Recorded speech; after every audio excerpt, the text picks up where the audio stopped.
Boundary کو سامنے رکھیے، میں ایک انسان ہوں، مکلف ہوں، اللہ کے ہاں جواب دہ ہوں، رسپانسبل ہوں، اکاؤنٹیبل ہوں۔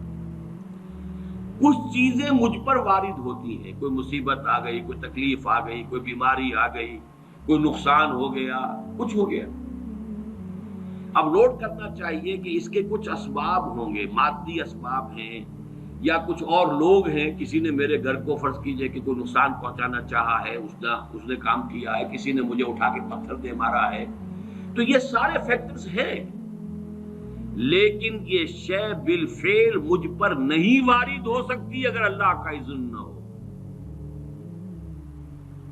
لاکھ سارے اسباب و وسائل ہوں اور لاکھ ساری دنیا ہو، ایک حدیث میں الفاظ آتے ہیں کہ اگر جان لے حضرت عبداللہ ابن عباس، علم ان الامت لو اجتمعت، کہ اگر پوری قوم جمع ہو جائے کہ تمہیں کوئی فائدہ پہنچا دے، نہیں پہنچا سکتے مگر اس بات کا جو اللہ نے تمہارے لیے طے کر دیا، اور اگر پوری قوم مجتمع ہو جائے تمہیں کوئی نقصان پہنچا دے، نہیں پہنچا سکتے۔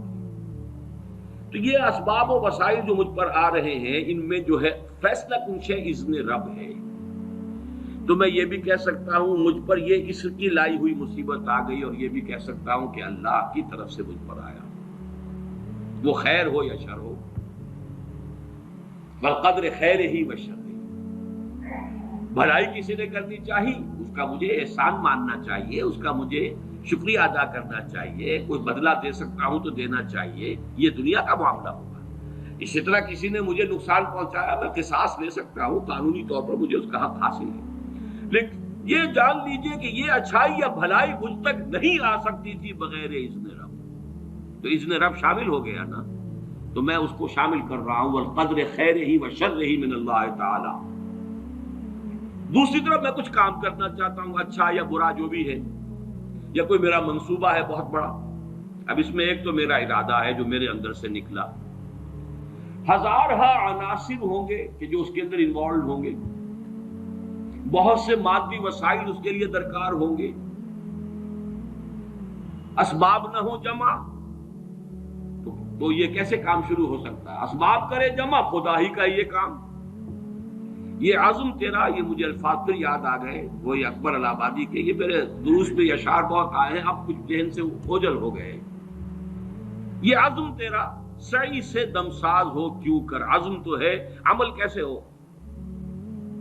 اسباب نہ ہو جمع تو آغاز ہو کیوں کر، اسباب کرے جمع، خدا ہی کا ہے یہ کام، طالب ہو تو خدا سے، تو دعا ہی کا ہے یہ کام۔ یہاں پر بھی ایک فیکٹر ابھی اکبر الہ آبادی کی نگاہ سے بھی اوجھل ہے۔ دیکھیے میرا ایک عزم ہے، میرا ایک ارادہ ہے، اس کے لیے کوئی مادی وسائل، کچھ لوگوں کا تعاون درکار ہے، وہ بھی اللہ کے کنٹرول میں ہے، اللہ چاہے گا تو آئے گا۔ پھر بالآخر کسی شے کا پورا ہو جانا آخری درجے میں پھر اللہ کے اذن کا طالب ہے، یہاں تک کہ حضور نے فرمایا کہ جو لقمہ بھی ابن آدم کے حلق سے نیچے اترتا ہے، اب وہ سارا آپ نے اس کے لیے کمائی کی، محنت کی، وہ کھانا پک گیا، آپ کی اہلیہ نے پکا لیا گھر پہ، اب یہ لقمہ اتر رہا ہے، اس وقت بھی اللہ سے اذن چاہتا ہے کہ میں اس کے حق میں غذا کا کام دوں یا زہر بن کر لڑ دوں۔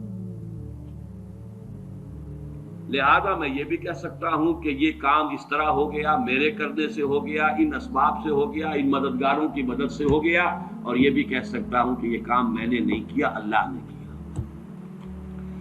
صرف جو ہمیں تلقین کی گئی ہے وہ یہ ہے، خیر وجود میں آ جائے تو اسے اللہ کی طرف منسوب کرو۔ الحمدللہ الذی ہدانا لہذا وما کنا لنہتدی لولا ان ہدانا اللہ۔ قل حمد، قل شکر، قل تعریف اس اللہ کی ہے جس نے ہمیں ہدایت عطا فرمائی، ہم ہرگز ہدایت نہ پا سکتے اگر اللہ ہمیں ہدایت نہ دے۔ غلطی ہو جائے تو اسے اپنی جانب منسوب کرو، ربنا ظلمنا انفسنا وان لم تغفر لنا وترحمنا لنکونن من الخاسرین۔ شیطنت اس کے برعکس ہے، خیر ہے تو میری، میں نے کی، اور شر ہے تو اللہ تو نے کروایا۔ فبما اغویتنی، اے اللہ تو نے جو مجھے اغوا کیا ہے، تو اب میں ثابت کر کے رہوں گا کہ یہ آدم اس اکرام و تکریم کا مستحق نہیں تھا جو تو نے اس کو عطا کر دی۔ یہ ہے شیطنت، شیطانیت۔